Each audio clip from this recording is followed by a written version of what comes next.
to our channel, Balmaceda family. Hello, ano meron kuya? Mukbang for today's video. Ayun, nakita niyo po, 4A. 4A. So matagal-tagal tayong hindi nagmukbang.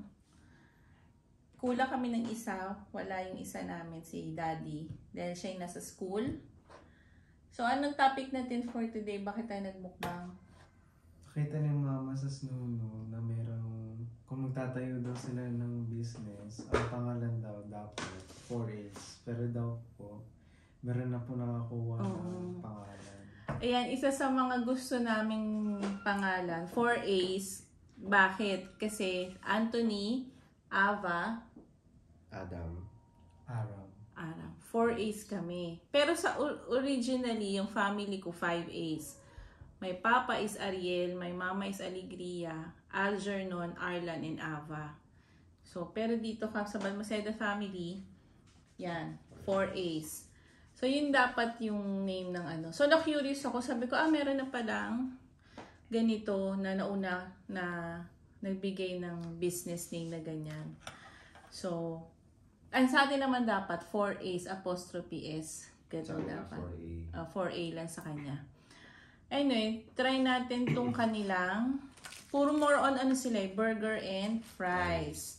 Remote style. Ano ba yung ano? Ano ba yung sa akin? Classic yung sa akin. Classic A. So, yung natira sa'yo ang mushroom. Pero, titikman natin isa-isa. Itatry ko, itatry nyo rin to. So, tignan natin. Magpo-food review tayo kung ano ang kalasa niyang burger. Okay ba yun? Okay.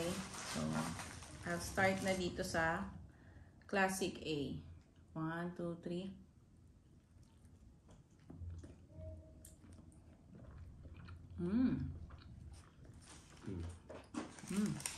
Ano niya?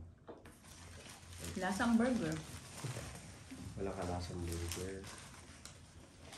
Kalasa niya yung ano ba yung burger ng ano, yung burger sa atin na hindi Angel's Burger yung isa pa. Burger machine. Ganun.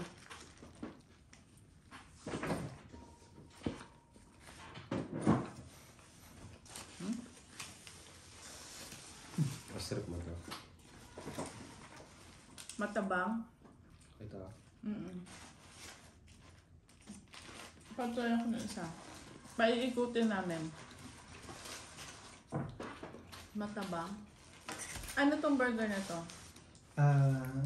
Cheese. Cheese. Yung isa classic. Matabang, no? Hindi, lasang truffle. Okay. Kaso siyang truffle na ano. Panagkaiba lang. May cheese. Make cheese. Natikman mo na to? Good sa'yo. Parang kailangan ko lagyan ng mayonnaise and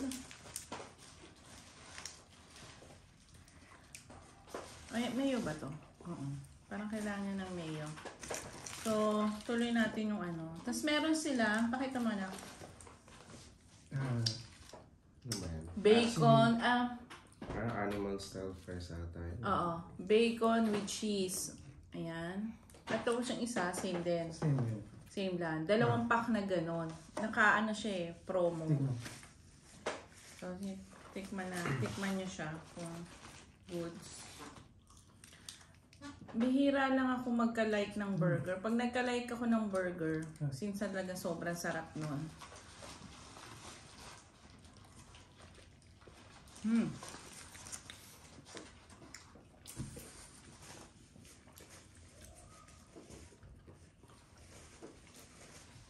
Magkakalasa siya.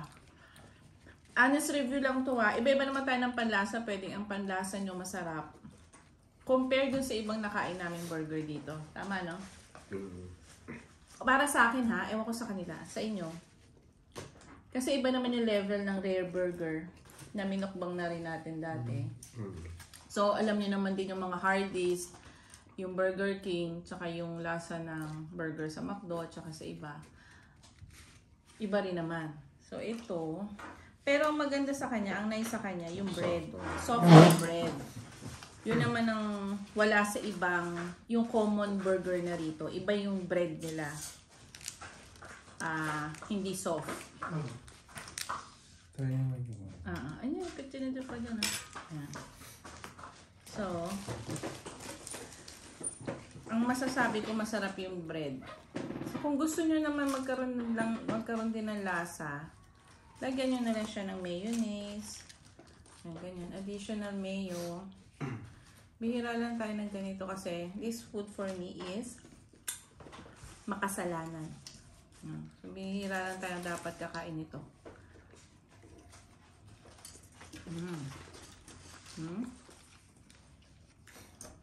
It's good naman siya. Oo nga, good yung bread. I like the bread. Hindi naman dry yung bread. Okay naman siya. Pero Medyo mura. depende lang siguro sa kumakain. Kasi itong truffles, lasang truffles naman siya. Hindi siya lasang matabang. Medyo baka hindi mo lang to your liking.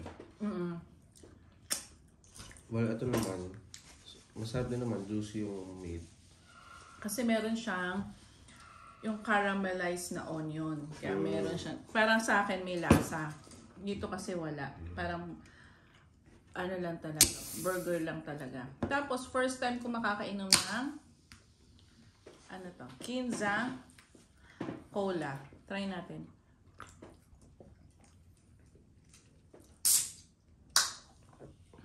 Na for me is, dito ko na Adam, makasalanan again. Ang hirap mag-burp. Ayan. Masarap ba? Let me try. So, anong... Para siya yung fries na ino-offer sa McDonald's. No? Hindi, mas okay. Mas masarap to. Mas masarap. Pero may ganun din na McDo.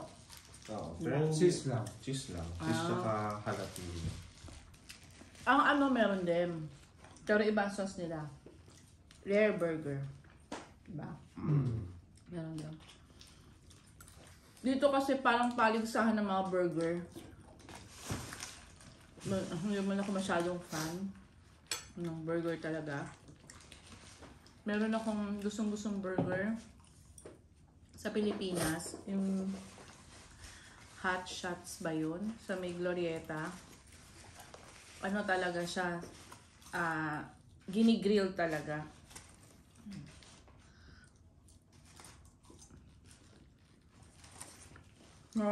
Overall, anong rating? Boys? From 1 to 10. No, from 1 to 5 na lang. 1 to 5. Baka hindi ka nakikita Wala, na. like 3.5 Wow. out of 5. Out of 5. Same man. 3.5. 3. Na. Shout out to 4A. Ayan. Tag namin kayo sa aming ano. We'll tag you in our YouTube channel. Ayan. This is an honest review of a Filipino family. First time to taste and try 4A. Ayan. New ano to, no? Burger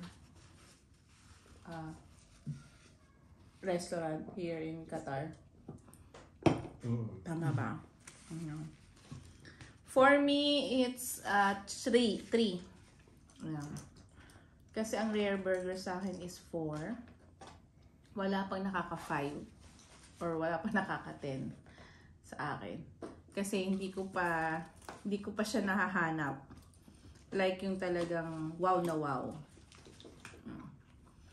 But sa bread, perfect. Yun ang gusto ko, yung bread.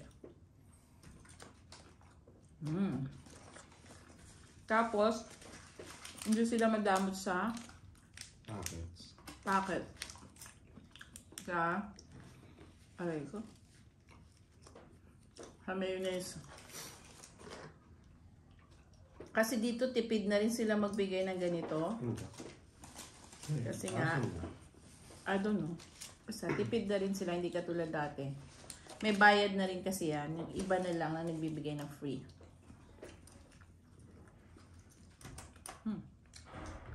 Masarap pa yung fries nila.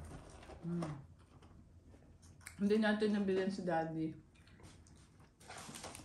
Kasi yung package niya na pan-tatlong burger lang.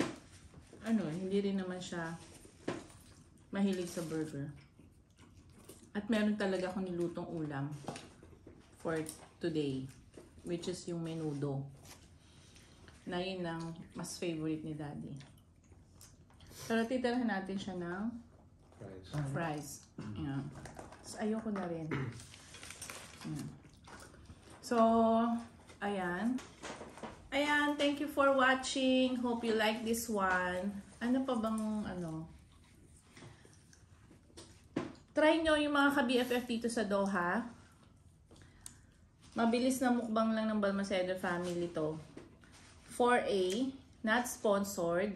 Na-curious lang ako kasi 4A stands for our name. Anthony, Ava, Adam, and Aram. So, good. Kuya, anything else? Ayun. Masarap naman yung food nila and recommend ko kasi everyone has different taste. Baka sa amin, hindi gano'n wow factor. Baka sa inyo wow factor. So, yun.